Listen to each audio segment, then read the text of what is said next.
Welcome to the Geek101 podcast, episode 238, Best of the Decade. Hello there, I'm Ariel, And I'm Andy Bowman. and today we are going to go through the results of the survey we have been sending out to some fans and friends and listeners. But first we do have news, so Andy, why don't you start us off? All right, we finally got the Morbius trailer. It is certainly a trailer for a movie that is presumably coming out. It's definitely that. So one thing that keeps coming to mind when I saw this was there's this running joke about Batman and Harley Quinn where she keeps saying that Batman likes to bats. And this is that movie. Yeah, this is that movie, right? It might not be Batman, but it very well could be this movie.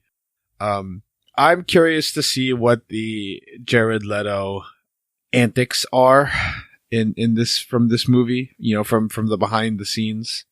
For those of you who don't know, Morbius is somebody with a disease who predictably tries to mutate his DNA with bats in order to cure or fix or whatever said disease, and he ends up becoming a vampire of sorts. Traditionally a Spider-Man villain. Ironically, this is the same exact origin story for the Man-Bat in the Batman mythos. But of course, the Morbius movie is starring Jared Leto, who listeners know is my favorite actor working today. Yeah, I mean, he did a great job at the Joker. Do you remember that Joker with the damage tattoo on his forehead, just like the Joker would have? Honestly, they should have tattooed vampire on his forehead or something, or bloodsucker. But the big thing that has a lot of interest stirring is the end of the trailer, where we see at the end of the trailer Michael Keaton. Yes, Michael Keaton is presumably reprising his role as Adrian Toomes, aka the Vulture. And that is interesting because it will tie the Morbius movie to not only Tom Holland's Spider-Man films, but also, in some roundabout way, the MCU? Yeah, and what I'm wondering here, okay, we have Venom, we have Morbius, we have the Vulture. I'm wondering if they never really canceled their plans for a Sinister Six movie. Yeah, that certainly seems like a possibility there. I'm on record as saying a Sinister Six movie would be stupid. One, because you don't have, like, the rich history of Spider-Man. But two, I think originally the plan was to, like, have it be the Sinister Six and not have Spider-Man be in it or something like that. One of those ideas is fine, and the other one is not. So we'll see what's happening here. Any other thoughts on this trailer, Andy? I mean, the design of Morbius post-Bat looks so bad. I can't wait to watch this. This is the Underworld sequel that I've been waiting for. Yes. There was a funny thing where there was an image that put like murderer, and it was a Spider-Man image, and it was like fan art of the Raimi Spider-Man that you see in the trailer. And it's just like, come on, guys, we can't do anything right. All right, next up, Ariel, we got news this week in the form of information about the newest Walking Dead spinoff. Now, Ariel, I know The Walking Dead is your favorite show. You tell me constantly that The Walking Dead is the one thing you look forward to every week. No. No, gosh, no. It's okay for you to love The Walking Dead, Ariel. All right. But what we got here... Get on with it, rather. Okay. What we have here is information that the Walking Dead spin-off series, which is called The Walking Dead World Beyond, will in fact only be 2 seasons long. Meaning it has a design story. It's already laid out. We're going to run it for 2 seasons on AMC. And interestingly enough, it's also going to feature Rick Grimes and a character from Fear the Walking Dead. So, hey, if you're interested, that's really cool. Counterpoint. Yes. The Walking Dead's been bad for a long time, and nothing they do or come up with would make me think it's good. Now, but like you said, it definitely has an audience. So if you're in that audience, I'm pretty sure this is exciting. Yeah. Okay, next up in the news, Ariel, what do we got? Well, we do have the fact that Marvel is restructuring a couple of their shows. They are moving forward with the MODOK TV show, I think being voiced by Patton Oswalt and featuring the actor who plays John Ralphio Saperstein in Parks and Rec, whose name escapes me, Ben something. Ben Schwartz. Ben Schwartz, who's also voicing Sonic, yeah? Yes. They are, however, canceling the Howard the Duck TV show and the Tigra TV show. Howard the Duck has some cultural relevance, and so it's a little fascinating to see like why they're going to cancel that. The Tigra show was pretty nonsensical, and I couldn't believe that they ever greenlit that. So no big loss there. Your thoughts on this? I mean, this is really just them cleaning up their mess from the earlier, Marvel Fox acquisition or Disney Fox acquisition, right? They want to do everything in-house now. They're starting to streamline everything. So, of course, they're going to just take out the huge amount of money that they would be spending producing an animated show and probably just put it towards the Disney Plus animated show. Not a big deal. I'm pretty sure that these were announced when Ike Perlmutter was still in some semblance of power. It seems that they are kind of wiping everything that had to do with him and stuff like that. So we are also... There is a rumor that we're going to be introduced to the Inhuman Royal family in a Kamala Khan TV show. Perfect. There's also a rumor that she has already been cast, but the name has not been released yet. Well, Ariel, I think Scarlett Johansson is going to do a great job as Kamala Khan. Oh my God. No, she's got to be Florence Pugh. It's going to... just or Chloe Grace Moretz or something to follow the footsteps. Another piece of news here. Or Andy, why don't you share this piece of news before we this anime news before we get into the last piece here? Oh boy. Okay, fellow anime fans. Steins Gate is apparently getting a live-action Hollywood adaptation for television. That's all I know about it right now. Can you tell me and the audience what Steins Gate is? Okay, Steins Gate, much like everything else that Japan puts out, this is a very concise, very easy to understand plot about time travel. Essentially, it's a very famous young adult light novel series that just tells a very interesting time travel story. It's very popular amongst a lot of people, and just like Kingdom Hearts or some of the other popular franchises, there's now like 20 different series of Steins Gate. So this is just a fascinating thing that they would even attempt to do this. Make a time travel TV show. That's fine. Yeah, time travel things are never too complicated, and they always make sense. Our last piece of news here. This is still a rumor, but many places are reporting it, that the Obi-Wan show has been delayed or canceled. Now, delays are a thing that happens. You have scheduling, you have production. The rumor is that Kathleen Kennedy is not happy with the scripts. Ewan McGregor recently came out in an interview and said that he has not heard of any delay. There was a rumor a couple weeks ago that I heard in a couple of movie circles that Obi-Wan was canceled or was going to be canceled. Andy, what are your thoughts on this? They're not going to cancel Obi-Wan. Now, Obi-Wan might go from being a TV show to the newest film trilogy. It might be something else. We don't know, but there's no way they are canceling Obi-Wan. This could also be Kathleen Kennedy trying to figure out what went wrong with Star Wars. Because she is president of LucasArts, and this is her responsibility, basically. I don't know if her being unhappy with the scripts is a good thing or a bad thing, but it's a thing. Yeah, I'm not supremely confident in Kathleen Kennedy's ability to do her job as the president of this shared universe. Because clearly, like, one, your decision to have a non-planned trilogy was a mistake that everyone would have seen coming, right? Yeah, and two, your inability to hold on to directors and filmmakers is really just not a great look. Right. Yeah, this is just interesting. So Rise of Skywalker is not doing as well at the box office as Disney would have hoped.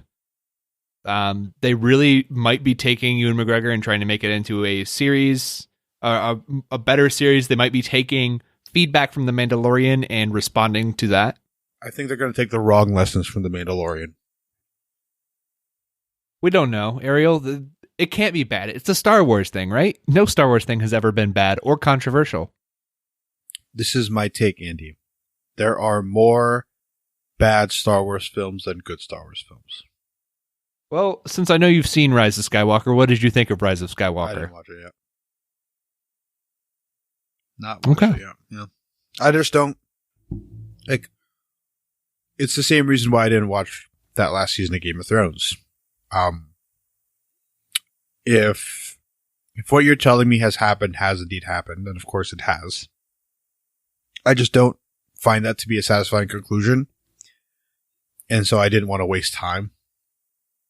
Yeah. Well, luckily for us, I don't value my time, and I had fun with Rise of Skywalker. It's not good, but I had fun with it. Another piece of Star Wars related news here. Knights of the Old Republic is rumored to have an upcoming remake similar to something like the Link's Awakening remake or the not yet released Final Fantasy VII remake. Yes, give me more HK-47. That's all I want. Now, I'm curious because they are so adamant about what is and is not Star Wars canon. Like, I'm curious if they're actually going to go through with this.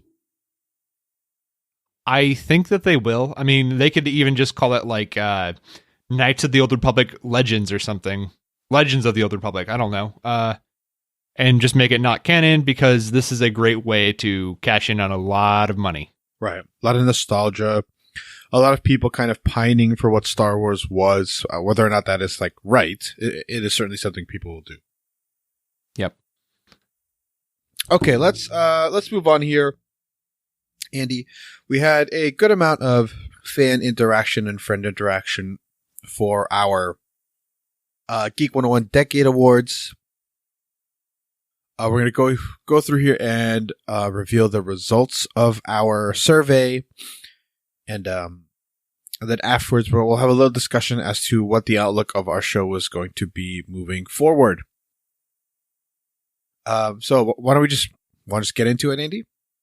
Yeah, dude. Let's this is the Oscars, right? We're gonna reveal the winners. Yes. So why don't we take turns, and I'll go first, I suppose. We will list the question, give the nominees, and of course reveal the answer. For our first award, what was the most disappointing franchise of the decade?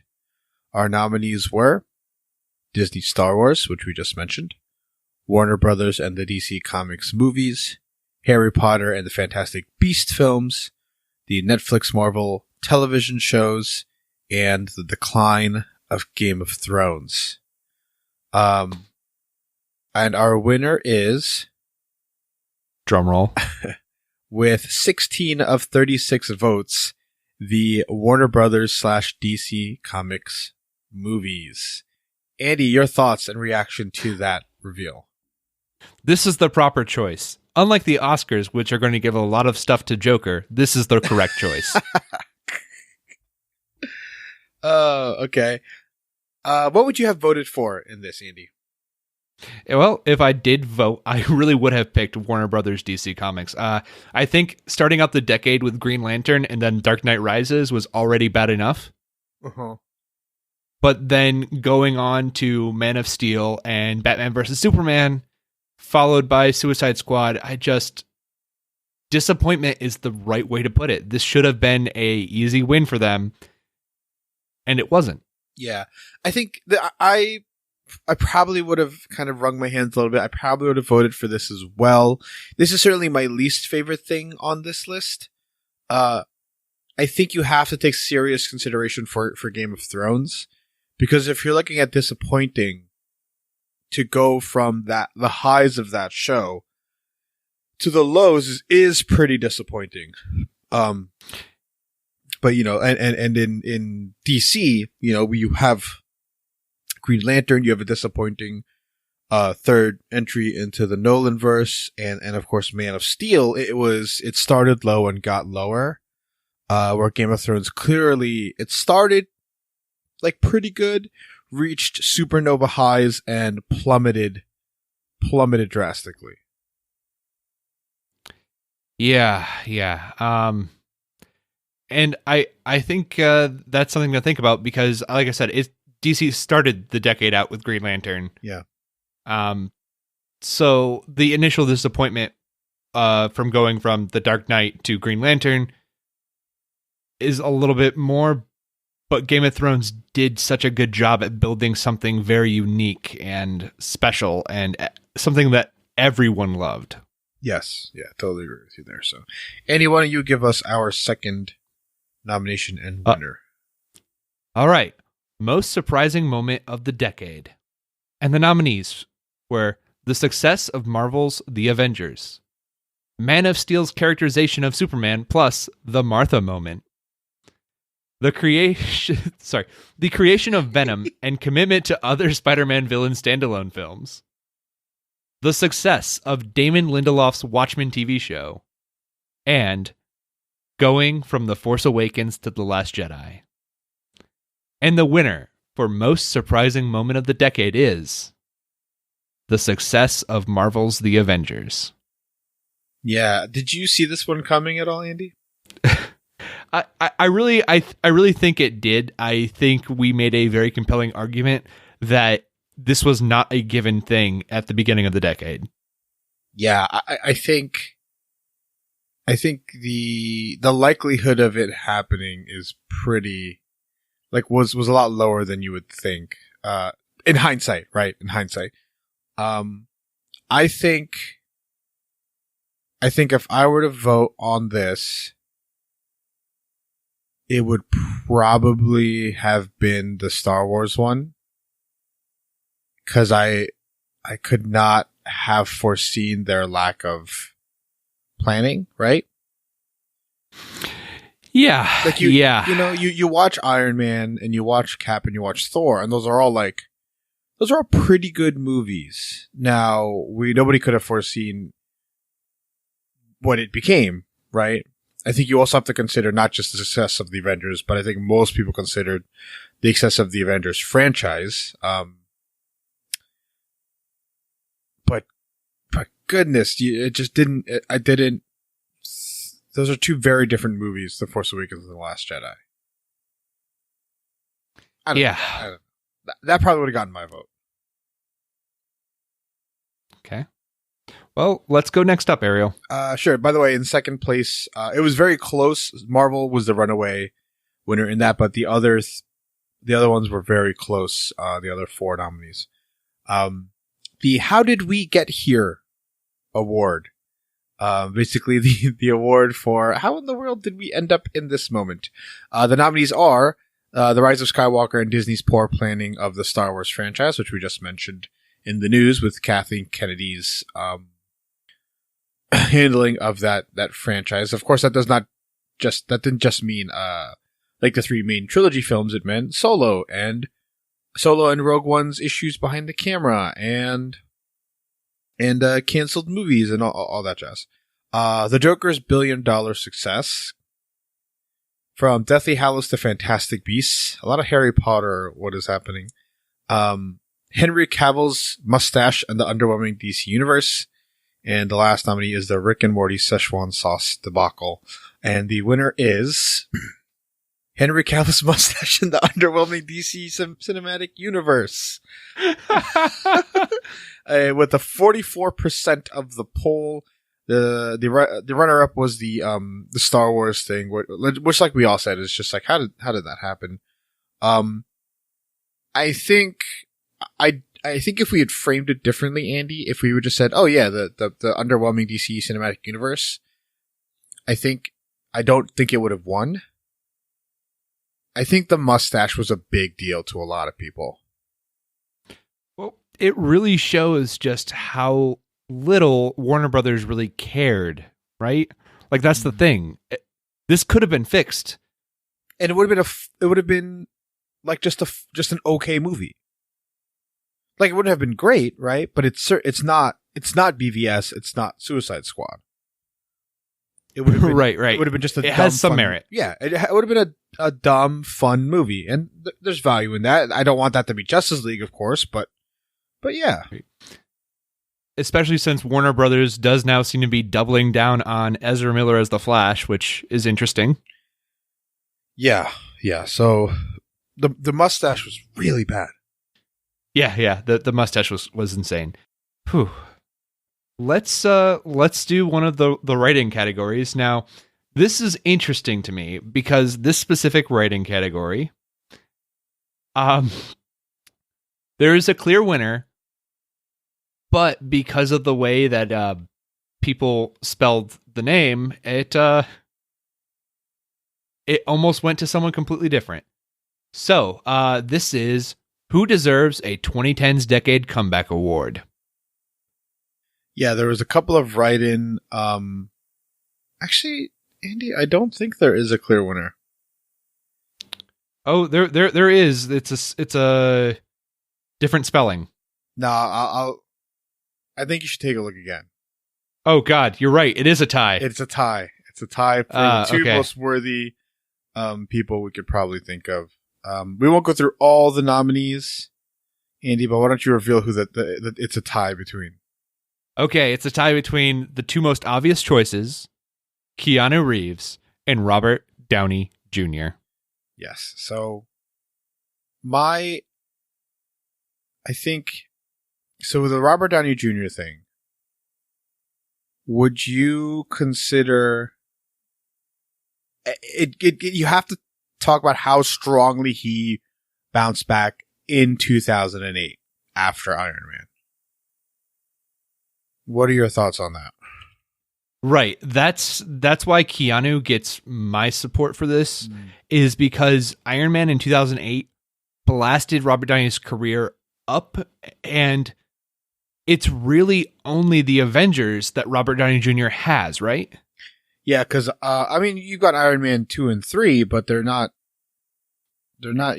particularly I wouldn't bump those up to the top of his resume, so to speak. Right, but we all fell in love with Robert Downey Jr. as Tony Stark immediately in Iron Man 1, which was 2008, and pretty much the dominoes went from there. Yeah. As far as Keanu goes, Keanu's comeback, he was still floundering a bit in 2010. We still had a few misses with 47 Ronin and a bunch of other stuff. Like, this decade is him really recovering, and I think that the spirit of this award is for who came back in this decade. Sure. I also think we have to consider for Robert Downey that the Sherlock Holmes film by Guy Ritchie, which, to many people is like, it's a good movie, it's a fun movie, and kind of bolstered his popularity. That was in 2009. Yeah, it was last week of 2009, but it's still 2009. Still 2009. Keanu's his John Wick, Toy Story, his introduction in the Cyberpunk game, which technically is coming out after the decade.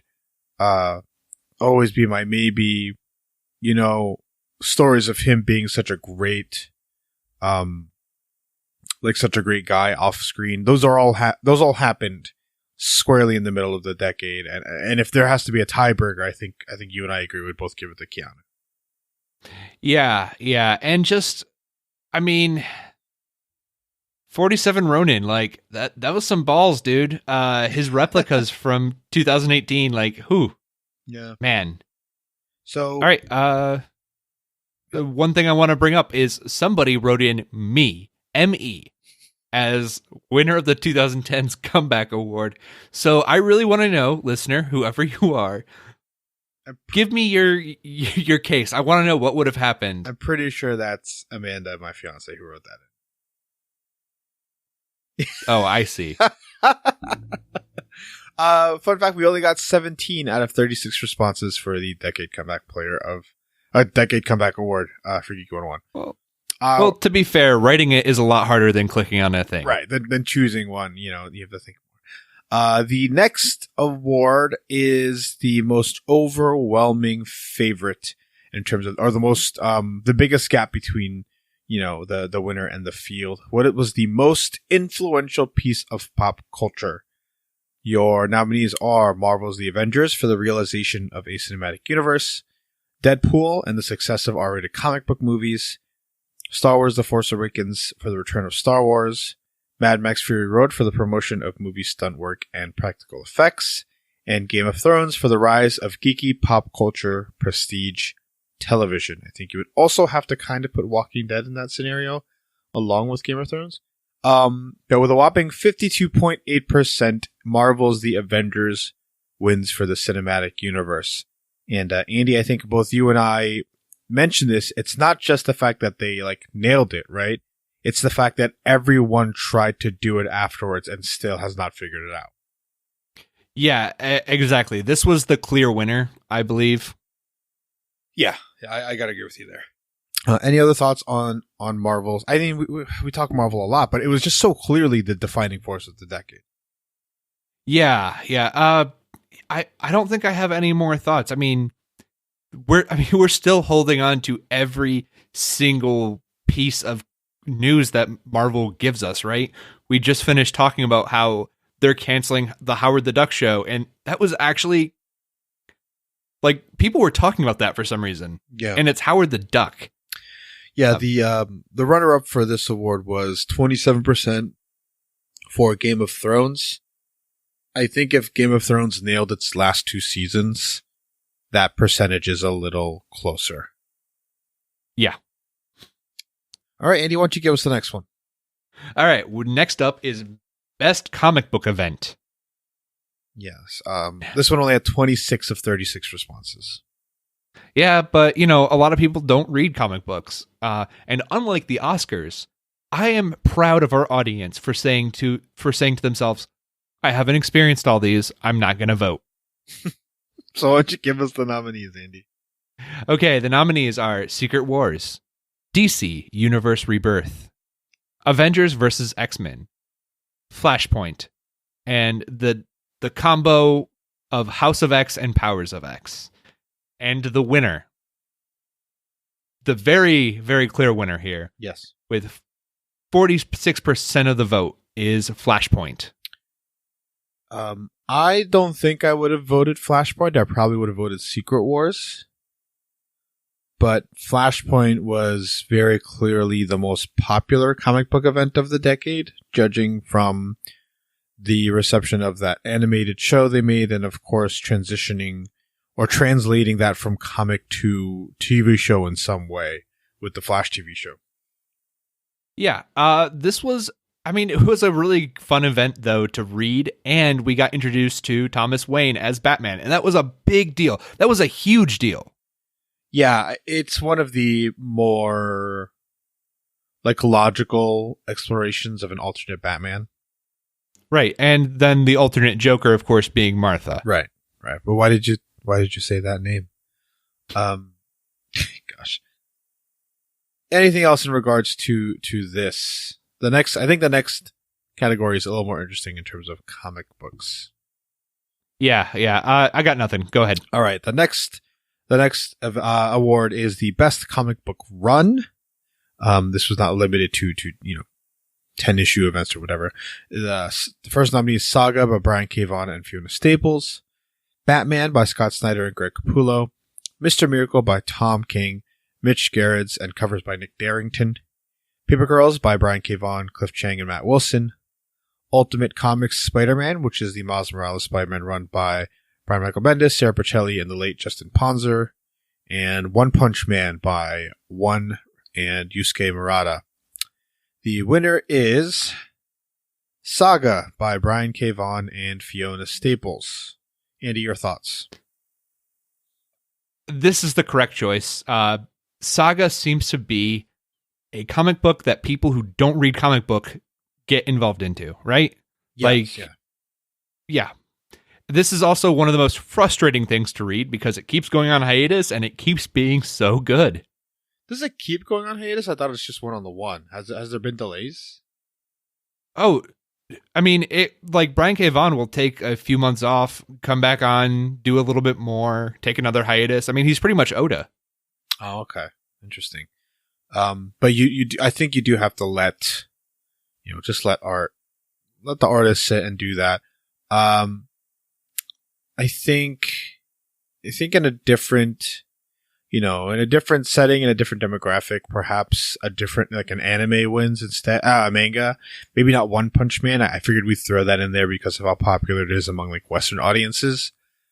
But in terms of Western comics, the reach of Saga and the popularity of it and stuff, that seemed to be the right choice there. Yeah. And Ariel, do you have anything else to say, or should we go on to the next big award? Let's move on to the next one. Okay. This next award goes to the Geek MVP of the Decade. And our nominees are Hugh Jackman for his portrayal as Wolverine/Logan, Chris Evans for his portrayal as Captain America and his first appearances in Scott Pilgrim and Snowpiercer and just a whole lot of other things, Kevin Feige for his producer work on the Marvel Cinematic Universe, J.J. Abrams for his work on Star Wars, Star Trek, and his Bad Robot productions, and Dan Harmon for his work on Community, Rick and Morty, and podcasts.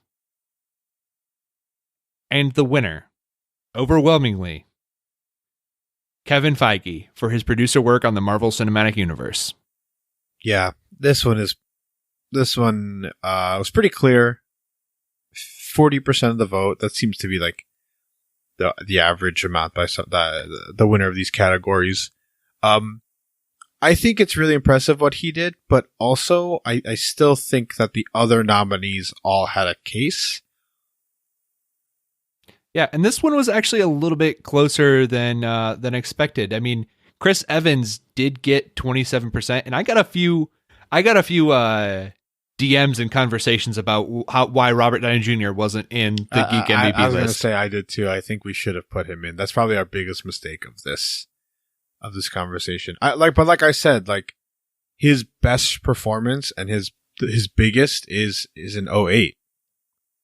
All right. Well, Lupita Nyong'o didn't get nominated for an Oscar. Robert Downey Jr. didn't get nominated for a 101E. I think if you were to logically vote, I think J.J. Abrams has a better case than his votes would suggest. He only got 2 votes out of the 36 responses. Yeah, Dan Harmon, actually a surprising strong, yeah. He's number 3 with 16.7%. Yeah. But let's move on, if you're done there, Andy, to our best television show of the decade. This one got a pretty nice split, I think. Here are our nominees: Rick and Morty, Daredevil, Naruto, BoJack Horseman, Stranger Things, Watchmen, and Black Mirror. And the winner is Stranger Things with, I think, besides the next category, the lowest margin of victory with 35%. Yeah. I'm surprised. I'm not that surprised, actually. But what are your thoughts on this, Andy? I mean, I think that no television show kept its quality, Game of Thrones, quite so well as Stranger Things, and has been as, just in the popular conversation, right? This is fine. I enjoyed this. I do not have a problem with this. Mm-hmm. Yeah, I would agree with that. I think a lot of people in different demographics, I think BoJack Horseman wins this vote. I think perhaps Rick and Morty wins this vote, but that had a strong second place with 12 votes to 9 votes in favor of Stranger Things. I think in terms of sheer popularity, like Naruto got no votes. It's the only thing I think on this whole list that didn't get any votes. No, for most disappointing, the Netflix Marvel television shows got 0 votes as well. Okay. Yeah, that makes sense. Nobody cares about the lowered ones, right? I don't know if Stranger Things is the best show of the decade in terms of geeky show of the decade, but I do know that it has the best mix of popular and consistent. Yeah. Yeah, I was fine with this. I was really surprised that Rick and Morty, though, I mean, number 2, that was a little bit stronger than I thought. I think if we eliminated Watchmen, that Rick and Morty maybe wins. Oh, yeah, because the smartest people liked Watchmen the most, and then they would have voted for Rick and Morty. Right, because you need to have a certain level of intelligence to like Rick and Morty. Look up that Reddit post, guys, if you are confused as to what that reference is. But Andy, why don't you introduce the last official category and the biggest and most split category of this show, of this episode? Man, yeah, this was really wide split. So this is best movie of the decade. And the nominees are Scott Pilgrim vs. the World, Inception, Captain America, The Winter Soldier, Ex Machina, Mad Max Fury Road, Star Wars The Force Awakens, Logan, Thor Ragnarok,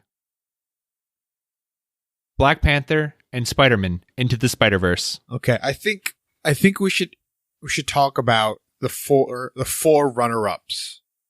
Absolutely. First, we'll mention the 4 runner-ups first, I think, and then we'll end with the winner. Okay. So our 4 runner-ups were Logan, directed by James Mangold, Mad Max Fury Road. No, Logan's not one of them.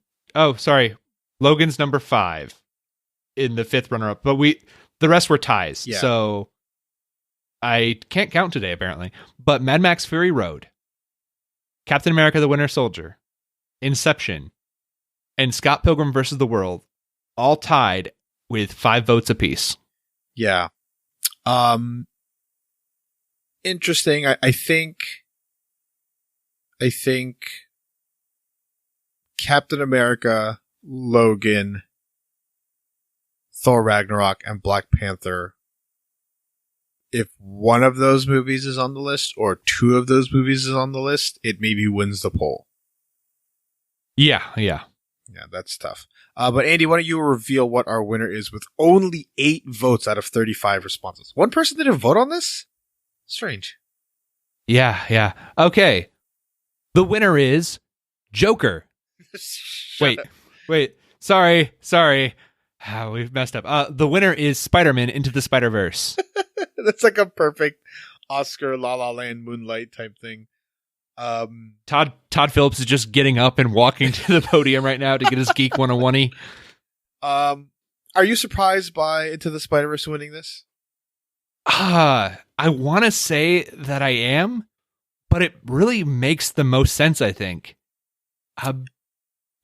It not only is it a geek movie, but I went to go see it with family over Christmas last year when it came out, and my family, who doesn't normally go for this stuff, they really liked it. It just feels like it should be loved by everybody. I can understand if you don't like it because it gave you a headache. I get that, but this really was universally liked, and it was kind of a surprise. It kind of came out of nowhere. Yeah, I think the biggest thing here is that, even though it's called Best Movie of the Decade, there are people out there who really don't care for Inception, who don't understand the humor in Scott Pilgrim, who prefer MCU movies over Winter Soldier, and I know plenty of people who just don't like Mad Max. The fact that Into the Spider-Verse is, like you mentioned, so universally liked and so easy to like made it so easy to vote for most people. Yeah. I'm just reading through the list we have at the bottom here, Ariel. We should definitely make sure to read We'll this. get into it in a second. But yeah, Into the Spider-Verse wins our most prestigious award besides, I think, the Geek 101 MVP with its best movie or slash best picture. A worthy entry into that. I think if like Inception won or like Ex Machina won, I'd be like, yeah, okay. But that movie, I can definitely stomach seeing my favorite movies lose in a poll to Into the Spider-Verse. Yeah, I'm cool with that. I'm a little upset that Scott Pilgrim didn't win because I think that is clearly the best. I agree with you. That's my vote, yeah. But Scott Pilgrim is way more niche than Spider-Man, weirdly enough. Yeah. All right, let's get into some of our responses. We put an open-ended question. Did we miss a candidate? Write in your categories and candidates here. Best movie, somebody put Infinity War. We did not put Endgame, and perhaps we should have. No, I think we were afraid it would cannibalize everything when we were making this list. We were a little, I think it was a little too fresh. Best TV, Game of Thrones. I could not in good conscience put Game of Thrones for best TV. Ariel literally wouldn't let me. Is that true? No. Okay. I didn't even bring it up. The last 3 seasons are not, let's say, up to the quality of the previous seasons. Now, Ariel,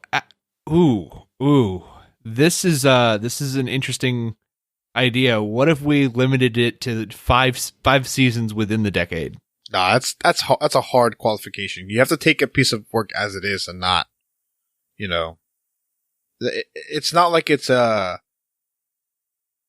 think you can make a huge distinction from movies in a 3-part, trilogy, than you would say, like a TV show. The exception being, of course, like you can't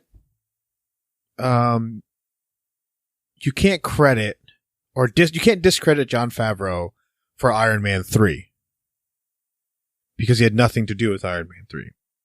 If Return of the King was terrible, you can discredit that movie franchise as a whole because it's created by all the same people. And that's my attitude towards Game of Thrones in comparison to something like, The Force Awakens, The Last Jedi, and The Rise of Skywalker.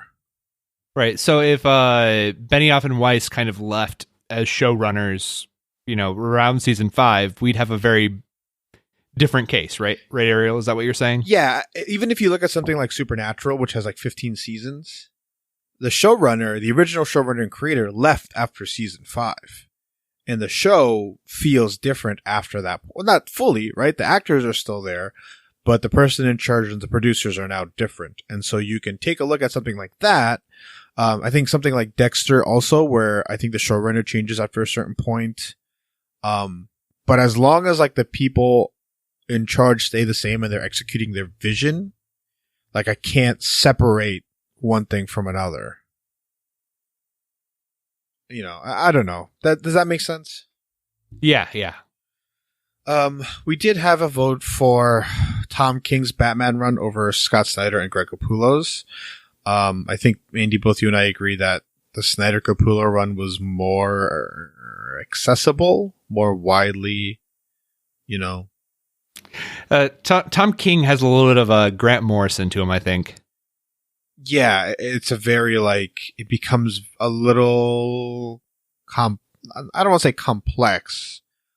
He gets a little more niche than somebody like Snyder and Capullo did. Right. Ariel, do you think maybe we should do a King versus Capullo episode? I don't know how we would frame that episode. You're right. I think maybe we just, maybe an episode on the modern Batman, or even just episodes on the Snyder Capullo run, what worked, what didn't, what do we like, what we didn't, what they introduced into the Batman mythos. That I think is an interesting conversation. Framing one against another I think is a little hard. All right. Other votes here. Best Stan Lee cameo. Maybe we should have thought of that. Oh man, Amanda, my fiance, says for being supportive and taking the survey. Hold on, Ariel. Let's go back. What is your favorite Stan Lee cameo? I really liked the Captain Marvel one, where he's sitting on the train practicing his line for Clerks. Yeah, that was a product of the 90s. My favorite one, and probably this was a little unfair, was actually the Spider-Man Into the Spider-Verse one. Yeah. It was the first one we got right after he died. I know Mike was a little upset about it. Yeah, I could see why he was upset. You maybe change that in after he passes. Like when he's alive, that's not a concern. But I understand why he was a little upset. Yeah. All right, you may continue, Ariel. I just wanted to ask you what your favorite one was. For geek MVPs, I'm assuming Jon Favreau as an option. I don't think he was a strong enough entry into that. Dave Filoni, the Star Wars showrunner, animated showrunner. Best movie, somebody wrote in Parasite. These are anonymous, by the way. Parasite, maybe not quite our niche, right, Andy? Right, but it's near my favorite movie of the decade, that's for sure. Yeah, we wanted to limit these to like something we would actually cover on the show. And I like even like the best movie ones. I think every one of those we would have covered on the show. Best director Zack Snyder, best movie BVS. Okay, Hassan, thank you for your input. And the last one here, somebody mentioned Pokemon Go was a big deal. It was a huge deal for that especially that one summer, and probably something maybe we could have mentioned. I don't know where we would have put it. We didn't mention video games because I don't think neither Andy or nor I play enough video games to have like an honest poll about it. I mean, the best video game of the decade was Undertale, and anyone who has any different opinions can go ahead and DM me. Okay, there you go. You can go ahead and ask Andy about that. But those are our Geek 101 award winners. I think a fascinating exercise and something I think we should try to do every year that we continue to do this show. I don't know how long we'll do this show, but this was a fun exercise. At least one more decade. No. But I was thinking more so of the year, not the decade. But let's do a quick conversation, Andy, on for only the most hardcore of listeners that are listening at this point in the show. We're going to kind of change how we do things around here on the Geek 101 podcast. Nothing major, I don't think. But Andy, what are your thoughts on this new undertaking or this new direction we're trying to go? Well, so basically, one of the thoughts we keep having is there are hundreds and hundreds and thousands of blank of the week review podcasts, right, Ariel? For sure, yeah. And I have a lot more fun talking about things in a more academic or a broader range when we discuss them, right? Like last week we did Dracula, and also Dracula as a character. While that episode was mostly just us screaming about the quality of that, I do tend to have more fun discussing broader topics as well, ones that are focused on a main thing while also being kind of broad. Yeah, perhaps last week's episode wasn't the best example because we were so frustrated with the show. But yes. We got Tessa and Sam here to have good academic discussion about the qualities of Dracula and what vampires stand for in culture, and instead was just frustrating. Yeah. I do like digging deeper into the range of topics that we're going to discuss. I think it provides more value. I think it provides more interesting conversation. And it digs into things that the listeners maybe do not know. I'm doing my research currently on New Mutants, whenever that comes out. I'm reading the old 80s comic. Looking at origins for the characters, things like that, facts that people may not know, and backgrounds that maybe provide context to movies and TV shows, which we will still, of course, mention on the show. Right. And I started watching the PSAs from the Sonic the Hedgehog animated show, Sonic Says, the little animated PSAs that were like, don't put metal in a toaster. Fascinating, Andy. I don't know if we're going to cover this. I don't know if I'm covering Sonic. We're going to cover it, Ariel. It's our Valentine's Day date, remember? No, I did not agree to that. Okay. Well, I'm talking to Amanda, and she's going to make sure that you take her out to that for Valentine's Day. I guarantee you she will not. She will not go. I still think that there is some, like, maybe, I think it's more interesting to look back at the history of Sonic than to go and watch that movie. So maybe. Oh yeah. But basically, like, I enjoyed the episode on living with yourself in light sci-fi because I like talking about other things that I like, and I liked not being forced to review something every week when, it just ultimately comes down to preference, but it's so hard not to be negative sometimes. Because things are bad, yeah.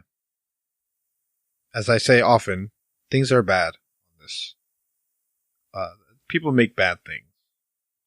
Right. So one thing that I do want to ask listeners is give us topic ideas. If something's coming up, let us know how you want us to frame it, right?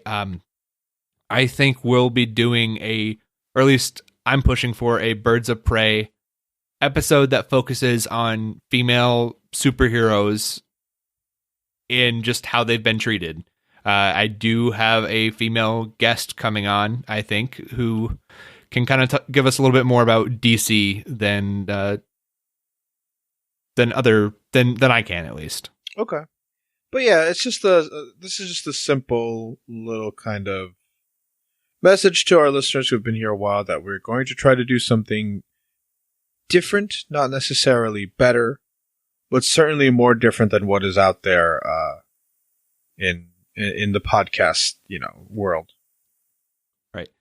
So this is also an ask for feedback. Let us know what you like, what works, what doesn't, because we want to be better. Absolutely. All right, Andy. That wraps us up here. Do we know what we are doing next week? What comes out that we can latch onto and discuss? Well, we can latch onto and discuss Sabrina, which just came out. That the hardest of passes on Sabrina. Other than that, no. We can prep for Birds of Prey. All right. Well, we'll take a look at. Wait. The Outsider, Ariel. Okay. The HBO series. Right. It's 3 episodes in. We will definitely take a look at that Outsider and other Stephen King properties. Mike, Mike. I was looking at Mike's speech. Andy, do we have homework before we get out of here? I do. Do you have homework? I'll whip something up real quick. Why don't you go first? Okay. Everyone, my homework for this week is to go out and watch the first episode of DC's Legends of Tomorrow. It is the best thing on the CW verse. It is the only thing I am going to continue watching. So do yourself a favor, just check it out. You can you can kind of jump in right away. Season 5, episode 1. Okay, so the first episode of season 5. All right, I think, see, that's tough to me. I think most people who like or would like or are interested in Legends of Tomorrow would have already started it. Yep, and would have already given up on it because season 1 was terrible. Yeah, but I also think the discourse has kind of brought people back to it, saying that it's gotten better over the years. Like, people have come up to me unprompted and be like, yo, do you watch Legends? Because it got a lot better. And of course my answer is always no. But yeah, there is that. Yeah. All right, Ariel, what do you have for homework for us? My homework on this heavy day is to, if you're a basketball fan at all, the passing of Kobe Bryant happened today on January 26th. Kobe, I don't think, is one of the, let's just say, like, in the utmost tier of NBA players ever. I think that's a very exclusive club with 2, maybe 3 guys. I certainly think Kobe's in the discussion for top 10. Go watch some of his highlights. He is undoubtedly one of the most electric and entertaining and polarizing and controversial figures in basketball. It's all that's been on my mind all day.